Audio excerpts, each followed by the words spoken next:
Assalamualaikum warahmatullahi wabarakatuh. Perkenalkan, nama saya Ahmad Aprianto, NIM A71018019 dari Program Studi Pendidikan Teknik Informatika, Fakultas Keguruan dan Ilmu Pendidikan, Universitas Muhammadiyah Surakarta. Pada video ini, saya akan mempresentasikan tentang kebijakan keamanan pada cloud computing. Oke, langsung saja. Yang pertama yaitu aspek keamanan cloud computing. Dibagi menjadi 4 bagian, yaitu confidentiality atau privacy data, data control atau kendali data, integrity atau keaslian data, dan yang terakhir availability atau ketersediaan data dan layanan. Yang pertama yaitu confidentiality atau privacy data, yaitu informasi yang diperbolehkan diakses di cloud harus diidentifikasi dan diklarifikasikan secara tepat. Penyedia layanan cloud computing harus membuktikan kepada pelanggan terhadap efektivitas pengendalian privasi data. Penyedia layanan cloud computing juga harus memiliki sumber daya manusia disertai pengetahuan yang memadai dan keterampilan untuk mendeteksi pelanggaran keamanan pada waktu yang tepat.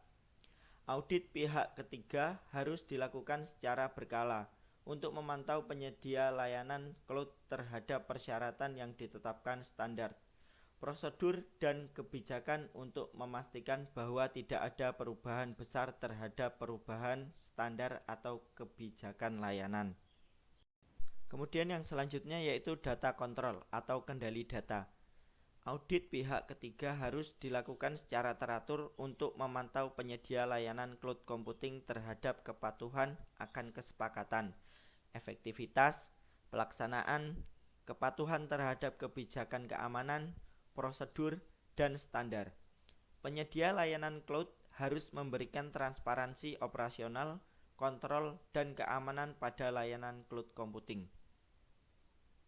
Kemudian yang selanjutnya yaitu availability atau ketersediaan data dan layanan. Data harus tersedia dan di-backup, harus disertai skema recovery data yang efektif untuk mencegah kehilangan data, menimpa data yang tidak diinginkan atau rusak. Penyedia layanan cloud harus memiliki backup dan kebijakan replikasi data serta menyimpan bukti auditable yang cukup untuk prosedur restore data termasuk recovery data secara akurat, lengkap, dan tepat waktu.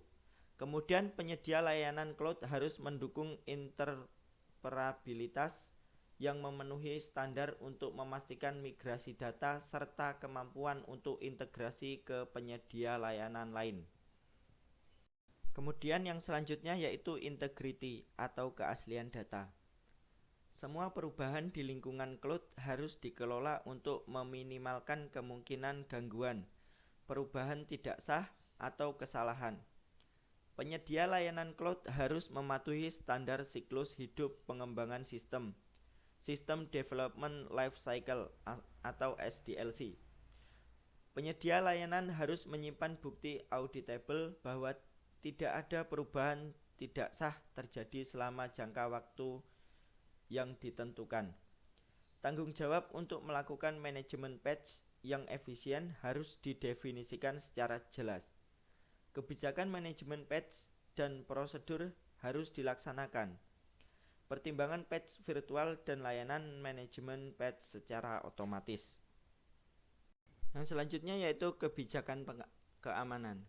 Kebijakan keamanan dibagi menjadi 3, yaitu kebijakan fisik, kebijakan digital, dan kebijakan akses. Oke, langsung saja. Yang pertama yaitu kebijakan fisik. Kebijakannya yaitu cara pertama untuk mengamankan terhadap gangguan yang tidak terotorisasi adalah mengunci pintu ruangan komputer. Perkembangan selanjutnya yaitu menghasilkan kunci-kunci yang lebih canggih, yaitu dibuka dengan cetakan telapak tangan dan cetakan suara, serta kamera pengintai dan alat penjaga keamanan. Perusahaan cloud computing dapat melaksanakan pengendalian fisik hingga pada tahap tertinggi dengan cara menempatkan pusat komputernya di tempat terpencil, yang jauh dari kota dan jauh dari wilayah yang sensitif terhadap bencana alam seperti banjir dan badai. Kemudian yang selanjutnya yaitu kebijakan digital. Mempunyai 8 kebijakan, yaitu yang pertama membuat kebijakan untuk menangani suatu informasi. Yang kedua, menerapkan sistem manajemen keamanan informasi. Yang keempat, menggunakan enkripsi untuk mentransfer data. Yang keempat, memilih software yang aman untuk organisasi. Yang kelima, meningkatkan keamanan password. Yang keenam, menggunakan komputer pribadi. Yang ketujuh, mematuhi aturan keamanan. Dan yang terakhir, meningkatkan kesadaran keamanan. Kemudian yang selanjutnya yaitu kebijakan akses. Memiliki 6 kebijakan, yaitu yang pertama, backup data secara berkala. Yang kedua, hindari menyimpan informasi positif pada cloud.